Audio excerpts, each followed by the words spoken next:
So hello guys and welcome back to my YouTube channel. I hope कि आप सब अच्छे होंगे और अपने क्वेश्चंस की प्रैक्टिस कर रहे होगे और क्लासेस को एंजॉय कर रहे होगे। ये भी ठीक है। और अगर नहीं कर रहे हो तो बता देना, I will try to fix it. तो 15.1 एक्सरसाइज जो थी लास्ट टाइम हमारी खत्म हो गई थी। आज जो हमको स्टार्ट करना है वो है 15.2 एक्सरसाइज। एक्चुअल में है क्या, आर्क और कॉर्ड बेस्ड एक्सरसाइज है। जो अभी तक हम लोग पढ़ रहे थे आर्क पढ़ रहे थे, मतलब कि ये एक मान लेते हैं सर्कल है, इसके बीच में एक कॉर्ड हुआ करती थी, ऐसे ऐसे ऐसे। ठीक है। अब जो पढ़ना है उनको पढ़ना है आर्क। ये ये या फिर ये जो कॉर्नर की ऐसे लाइन होती है, इनको ही आर्क कहते हैं। ठीक। और यही नहीं, बीच की अगर ये जो कॉर्ड्स होते हैं ये भी कहीं कहीं पर या फिर हर जगह आर्क कहे जाते हैं। ठीक है। मतलब कि ये मान लेते हैं हमारा सेंटर है, ये ओ है, यहाँ से ये इसका रेडियस हो गया। ठीक है। यहाँ पर एक आर्क हो गया। ठीक। तो ये कॉर्ड हो गया, ये जो है इसका आर्क हो जाएगा। तो इसी के बारे में हमको पढ़ना है।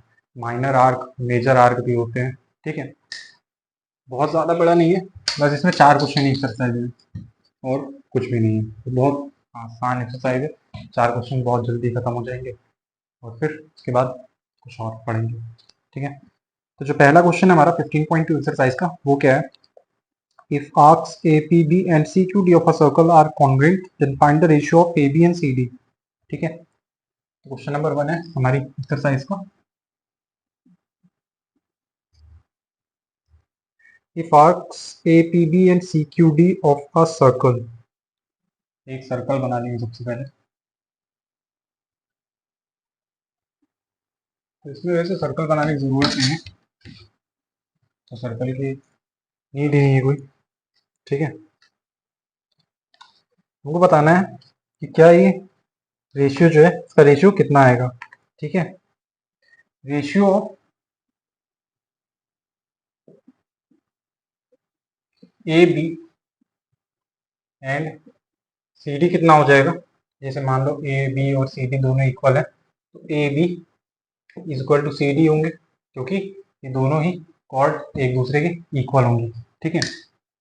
तब फिर इसको हम लोग क्या लिख देंगे, अगर दोनों का रेशियो निकालना होगा तो A B upon C D.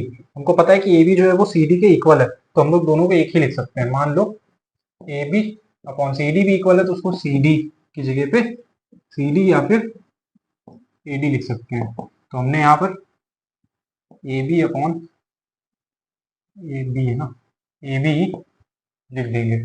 ठीक है। A B upon A B हो जाएगा। अब क्या होगा कि ए बी से ए बी कट जाएंगे, रेशियो क्या आ जाएगा? 1:1। मतलब कि ए बी और सी डी का रेशियो कितना होगा? 1:1 का। ठीक है। ये पहला क्वेश्चन था, सॉल्व कर दीजिए। ठीक है। तो ये फर्स्ट वाला हो जाएगा। नेक्स्ट आ जाओ। नेक्स्ट है इसका सेकंड क्वेश्चन। सेकंड क्वेश्चन क्या कहता है हमसे? A and B are points on a circle with center O.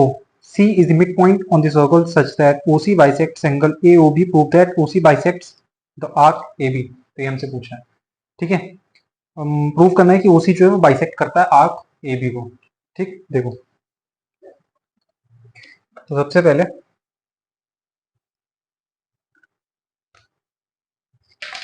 हमको फिगर बनाना होगा। ठीक है। तो ये ऐसा कुछ फिगर होगा हमारा। क्वेश्चन में हमसे क्या कह रहा है? AB and B are points on circle with centre O। एक सेंटर O हो जाएगा इसका।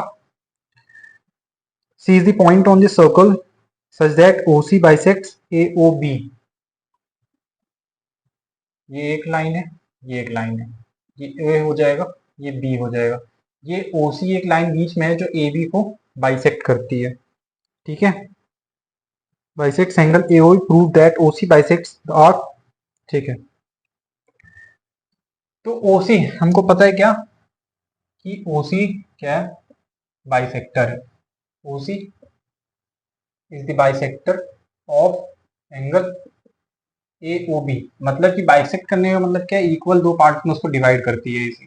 ठीक है। तो हमको यहाँ से एक चीज क्या पता चल जाती है कि AC जो होगा,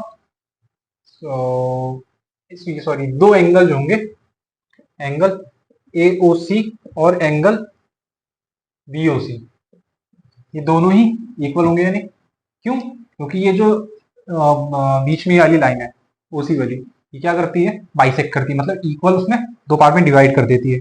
ठीक है, ये जो एंगल ये सबटेंड करते हैं बीच में। ठीक है, ये जो एंगल है ये क्या करेंगे, सबटेंड करेंगे। हमको पता है कि ये जो है इक्वल है दोनों एंगल, और इक्वल उसमें डिवाइड करता है एसी। ठीक है, प्रूफ क्या करना है हमको, proof that OC bisect the arc A B. तो यहां से प्रूव हो जाएगा, ये लिखना चाहो लिख लो, but these angles subtend at angle A O C and B O C, जो भी लिखना हो लिख सकते हो। ठीक है, तो यहां से हमको प्रूव हो जाएगा कि ए सी जो है, ए सी बाइसेक्टर ऑफ, क्या पूछा था, bisector of the arc A B. ये जो आर्क है ए और बी, इनको ये बाइसेक्ट करता है, ये इनको प्रूव करना था, ये प्रूव हो गया है। ठीक है, सेकंड क्वेश्चन भी इसका हो गया है। ठीक है, तो ये सेकंड पार्ट हो गया।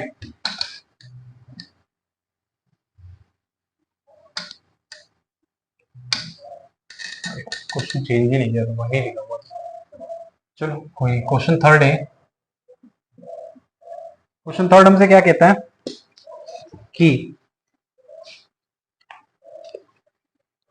prove that the angle subtended at the center of a circle is bisected by the radius passing through the midpoint of the arc। ठीक है, तो ये हमसे पूछा है, at the center of a circle is bisected। ठीक है, देखो क्या है, यहाँ पर एक सबसे पहले फिगर बना लूँ कुछ ऐसा। ठीक है, ये फिगर हो जैसे लास्ट वाला फिगर बनाया, तो वैसा ही कुछ फिगर यहाँ पर भी बनेगा। ठीक है, इसका सेंटर हो गया, ये अगेन, ये हमारे दो पॉइंट्स हो जाएंगे, ये हो जाएगा ए, ये हो जाएगा बी, ये हो जाएगा ओ, सेंटर ओ रहता है, और ये हम लोग इसको सी ले लेते हैं। ठीक है, कुछ ऐसे हम लोग तो पहले अपना फिगर बना लेंगे, दो एंगल्स मिल जाएंगे हमको यहाँ पर। ठीक, आगे समझना।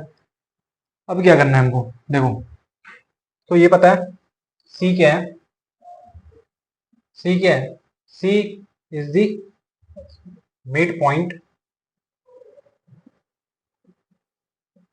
ऑफ आर्क ओसी, ओसी नहीं सॉरी, ए सी है, ए सी एंड बी सी।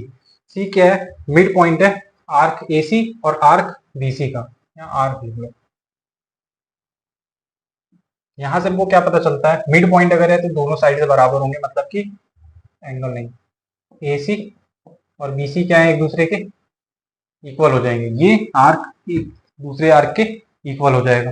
ठीक, नेक्स्ट क्या है, बट आर्क, ये जो आर्क है ए सी और बी सी सबटेंड करते हैं सर्कल पे। ठीक है, but arc A C and B C subtend angle A O C and angle B O C at the centre. ठीक है, यहां से हमको क्या पता चलता है कि ये दो जो एंगल है यहाँ पर, एक है एंगल ए ओ सी और दूसरा कौन सा एंगल है, बी ओ सी, ये एक दूसरे के इक्वल है। ठीक है, तो ये हमको प्रूव हो जाएगा कि, क्या प्रूव हो जाएगा, एंगल जो है सबटेंड करता है, angle subtended at the centre of the circle.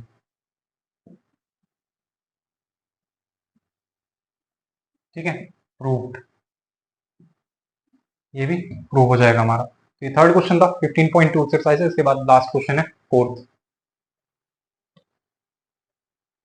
ठीक, इसको नोट कर लेना। नेक्स्ट आ जाओ लास्ट क्वेश्चन पर।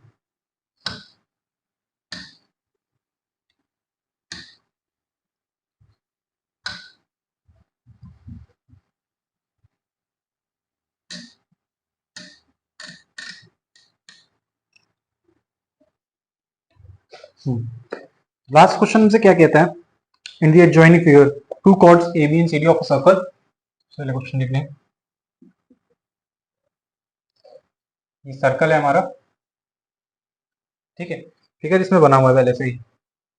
ये एक कॉर्ड है, ये कॉर्ड है, जो भी कहना चाहो कह सकते हो। ये पी है पॉइंट, ये ए बी है, और ये सी डी है। ठीक है, तो ये कुछ ऐसा फिगर हमको गिवन है यहाँ पर। क्वेश्चन क्या पूछा है हमसे, in the adjoining figure two chords A B and C D of a circle intersect at P. ठीक है, दिख रहा है वो तो। If A B is equal to C D, prove that arc A D is equal to arc C B. हमको prove करना है आर्क ए बी जो है वो आर्क सी डी के बराबर है। तो देखो हमको करना क्या होगा, हमको पता है ए बी जो है वो क्या है, सी डी के इक्वल है। माइनर आर्क मेजर आर्क मैंने बताया था। ठीक है, तो ये माइनर आर्क जो है दोनों एक दूसरे के इक्वल हो जाएंगी। ठीक, ए बी और सी डी एक दूसरे के इक्वल है, तो उसको और क्या लिखेंगे, माइनर आर्क ए बी, ठीक, is equal to minor arc C D. ठीक, क्योंकि ये दोनों ही माइनर आर्क्स हैं, तो इसलिए हम लोग को इन्हें लिखना पड़ेगा। ठीक, नेक्स्ट आ जाओ, नेक्स्ट क्या करेंगे। हम्म, हम्म, ये क्या है, subtended, subtended arc B D, subtend लिखना, subtended subtend arc B D from both sides. B D जो है वो दोनों साइड से सबटेंड हो जाएगी। यहां से हमको क्या पता चलता है कि आर्क ए सी जो है, sorry arc B A B जो है वो क्या है, आर्क सी डी के इक्वल है। ठीक है, आर्क ए बी ये तो बता दिया था। हाँ, तो ये हो जाएगा आर्क ए बी, बता दिया, ए बी बी डी, नहीं ये सही, सबटेंड, अरे subtract, subtract, subtracting arc B D from both sides. ठीक है, इसको क्या लिख लेंगे, आर्क ए बी माइनस, क्योंकि हमको दोनों साइड से सब्ट्रैक्ट करना है, तो arc A B minus arc B D is equal to arc C D minus arc B D. ठीक है, इसको सब्ट्रैक्ट कर लेंगे तो हमारे पास क्या बचेगा, ए बी में से बी डी सब्ट्रैक्ट कर देते तो ए बी तो बचेगा, बी डी है ना। हाँ ठीक, ठीक है, तो इसमें से ये सब्ट्रैक्ट कर दिया, दोनों साइड से ये चीजें सब्ट्रैक्ट हो जाती हैं, तो हमारे पास क्या बचेगा, arc A B is equal to arc C D. ये इनको प्रूव करना है। ठीक है, तो बहुत छोटी सी एक्सरसाइज थी ये, 15.2 खत्म हो गई। तो आगे देखो हम लोग क्या करेंगे, ये तो खत्म हो गई, मैंने सोचा कुछ और चीज़ इसमें बता दो। इसमें क्या, मैथ्स के फैक्ट्स,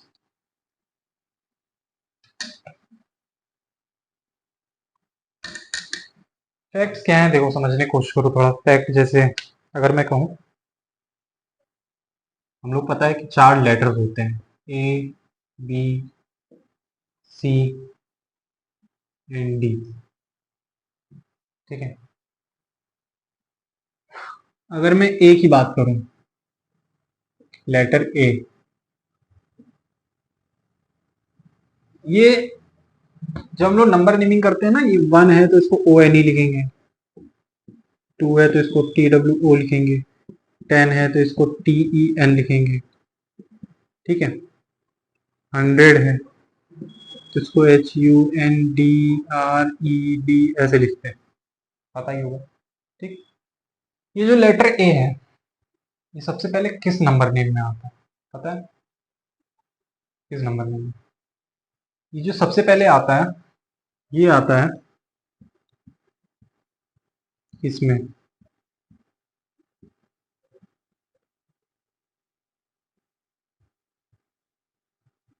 1000 पहला नंबर है जिसमें ए आता है। ठीक है, उसी तरह से बी जो है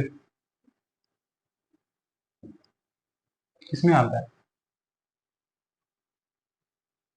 बिलियनियर जो होता है बिलियन, बिलियन से पहले इसमें आता है, ठीक है, इसमें बिलियन आता है। उसी तरह से डी जो है, डी तो 100 में आ जाता है, तो ठीक है। सी जो है ये आता है हमारा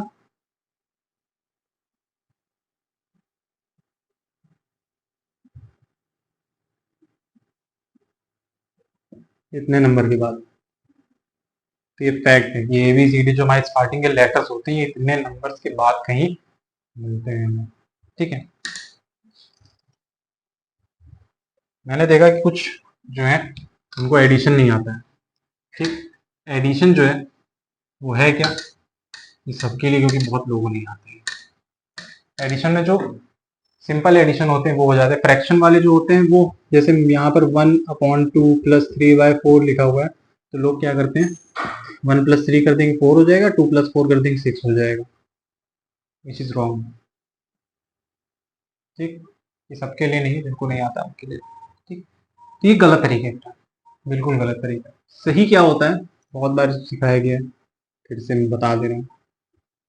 मान लो ये 1/2 + 3/4 लिखा है, यहाँ पर हमको लेना होता है एलसीएम। ये जो ऊपर के नंबर्स होते हैं, ठीक है, ऊपर के चाहिए 1 हो गया, ये 3 हो गया। जब मैथ्स की कॉपी में हम लोग लिखते हैं तो कुछ ऐसे होता है, मैथ्स कॉपी ऐसे बनी होती है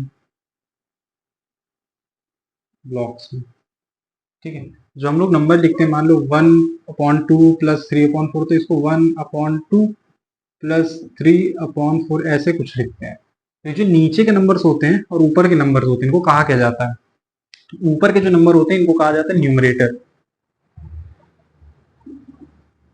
ठीक है। और जो ये नीचे के नंबर होते हैं इसको कहते हैं डिनोमिनेटर। तो ये दो नंबर्स होते हैं, ऊपर वाला न्यूमरेटर और नीचे वाला डिनोमिनेटर। अब ये दोनों है क्या, और एडिशन से इनका क्या लेना देना है, देखो।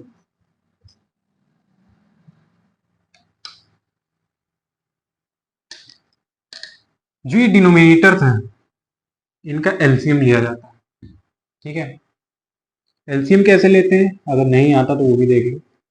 2 और 4 का एलसीएम कैसे लोगे, 2 1 जा 2, 2 2 जा 4, फिर से 2 1 जा 2 और 2 1 जा 2, 2 इंटू 2 कर दोगे, जो इधर के नंबर्स होते हैं उनका मल्टीप्लीकेशन किया जाता है, ये आ जाएगा 4। एलसीएम भी बता दूंगा, ये हो जाएगा 4। अब क्या करते हैं, इसमें एलसीएम तो आ गया हमारा, ये जो यहाँ का डिनोमिनेटर है, इस डिनोमिनेटर से इस एलसीएम को हम लोग क्या करेंगे, डिवाइड करेंगे। मान लो 4 है और 2 से डिवाइड करना हो तो क्या आएगा, 2 2 जा 4। यहाँ पर क्या आया ऊपर इसका 2, ये जो आंसर आता है 2, इसी 2 को हम लोग न्यूमरेटर से मल्टीप्लाई कर देते हैं इसकी। आया समझ, नहीं आया अभी फिर से बता दूंगा। क्या हुआ था कि ये जो नंबर था नीचे, इसको हम लोग न्यूमरेटर से डिवाइड करते हैं, ये वाला तो हो गया, अब ये वाला करेंगे साइन के बाद वाला, कि इस डिनोमिनेटर को इसके डिनोमिनेटर से डिवाइड करेंगे। 4 को 4 से अगर डिवाइड करोगे तो 1 ही आएगा, ये 1 आ गया आंसर। अब इस 1 को इस न्यूमरेटर से मल्टीप्लाई किया जाता है, ठीक है। अब जैसे जैसे साइन दिया हुआ है वैसे वैसे उसको सॉल्व करते चले जाओ। 2 इंटू 1 2 होता है, और 1 इंटू 3 3 होता है अपॉन 4, तो आंसर कितना आ जाएगा, 2 + 3 5/4। देखो कितना फर्क है दोनों में, ठीक है। तो ये ऐसे सॉल्व करते हैं। अगर यहीं पर अगर सब्ट्रैक्शन होता है तो यहाँ सब्ट्रैक्शन का साइन लगा लेते हैं, बाकी रूल सेम होता है, उसमें कोई भी चेंजेस नहीं होते, ठीक है। तो ये, हाँ एलसीएम देख लो, एलसीएम जैसे नहीं समझ में आता है किसी को, तो एलसीएम क्या है, मान लो मैं 18 का एलसीएम निकालना हो, लोएस्ट कॉमन मल्टीपल, इसको हम लोग सबसे छोटे नंबर से डिवाइड करते हैं, डिवाइड करते चले जाते हैं, जैसे कंपाउंडिंग होता है, समझ लो कंपाउंडिंग का रिवर्स है ये, ठीक है। उसमें बड़ा बड़ा बड़ा करते चले जाते हैं, तो ये इसमें छोटा छोटा छोटा करते चले जाना है, ठीक है। तो ये 18 है, अब इसको सबसे छोटा नंबर, सबसे छोटा किस नंबर में 18 आता है, 1 में आता है, बट अगर 1 से करोगे 1 18 जा 18 फिर से यही आ जाएगा, क्या फायदा, ठीक। हमको इसको छोटा करते चले जाना है, तो 2 से करोगे 2 9 जा 18। अब क्या ये 2 से हो रहा है? नहीं हो रहा है। किससे हो रहा है? 3 से हो रहा है, लेकिन 9 से भी हो रहा है। बट नियम ये कहता है कि हमको सबसे छोटे नंबर से करना चाहिए। हम लोग असेंडिंग ऑर्डर में बढ़ते हैं कि 2 होगा, फिर 3 होगा, फिर 4 आएगा, 5 आएगा, जाने को 18 भी जा सकते हो एक ही बार में, ठीक है। बट वैसे नहीं करते हैं। 3 3 जा 9, फिर अब ये 2 6 सीधा किससे जाएगा? 3 से। एलसीएम क्या होता है कि इन्हीं नंबर्स को मल्टीप्लाई कर दोगे, 2 इंटू 3 इंटू 3, कितना हो जाएगा? 2 3 जा 6 3 जा 18, ठीक है। ये तो सिंगल नंबर था। अब इसी की जगह पे अगर डबल आ जाता है, मान लो 24 है, एक नंबर 36 है, इसका हमको एलसीएम निकालना है। ये हम लोग को दोनों साथ में लेकर चलना होगा, दोनों साथ में करते चले जाओगे, ठीक है। तो 1 से तो करेंगे नहीं, 2 से ही करेंगे। 2 से अगर नहीं होते दो नंबर तो दोनों नंबर तो 3 से कर सकते हो, 3 से नहीं होंगे 4 से कर सकते हो, बट सबसे छोटा होना चाहिए सबसे पहले, ठीक है। 2 12 टाइम चला जाएगा, ये 18 टाइम चला जाएगा, ठीक है। ये 6 टाइम चला जाएगा, ये 9 टाइम चला जाएगा अगेन 2 से। अब यहाँ पर क्या आती है बात कि देखो ये दोनों ही 3 से हो रहे हैं, तो क्या 2 को छोड़ देंगे? नहीं, 2 को ही करेंगे हम। लेकिन फिर 9 नहीं हुआ, कोई दिक्कत नहीं है, सबसे छोटा लेना है ना, सबसे छोटा ही लेंगे। 2 3 जा 6, और अगर ये नहीं हो रहा है तो इसको एज इट इज लिख दोगे, ठीक। अब दोनों ही 3 से हो जाएंगे, तो ये हो जाएगा 3 1 जा 3 3 3 जा 9, और ये 3 1 जा 3 और ये 3 1 जा 3। ऐसे सॉल्व करेंगे इसे। इसका एलसीएम कितना आएगा? 2 into 2 into 2 into 3 into 3, multiply कर दो। 2 2 जा 4, 4 2 जा 8, 8 3 जा 24, 24 3 जा कितना हो जाएगा? 72। तो मतलब कि 72 जो है इसका लोएस्ट कॉमन मल्टीपल है। देख लो अगर नहीं समझ में आ रहा है तो। 24 इंटू 2 करोगे, सॉरी इंटू 3 करोगे तो 72 आ जाएगा, और 36 इंटू 2 करोगे तो भी 72 आ जाएगा। तो ये सबसे छोटा कॉमन मल्टीपल है इन दोनों नंबर्स का। तो ये कुछ चीज़ें थी, मुझे लगी बता देनी चाहिए, और एक्सरसाइज भी ऑलरेडी खत्म ही हो चुकी है। कल से हम लोग सिंपल इंटरेस्ट शुरू कर देंगे, ठीक है। मैंने सोचा था पहले ही कि ट्रिग्नोमेट्री वगैरह ज़्यादा पढ़ लियो, ठीक। एक बार फिर से कल बता दूंगा, ठीक। तो आज के लिए बस इतना ही, अब मिलेंगे कल। सब लोग ध्यान रखना अपना, क्वेश्चन की प्रैक्टिस करते रहना क्योंकि मस्ट है, ठीक है। और बस, बाय, ध्यान रखना। चैनल को लाइक सब्सक्राइब जरूर कर देना। बाय।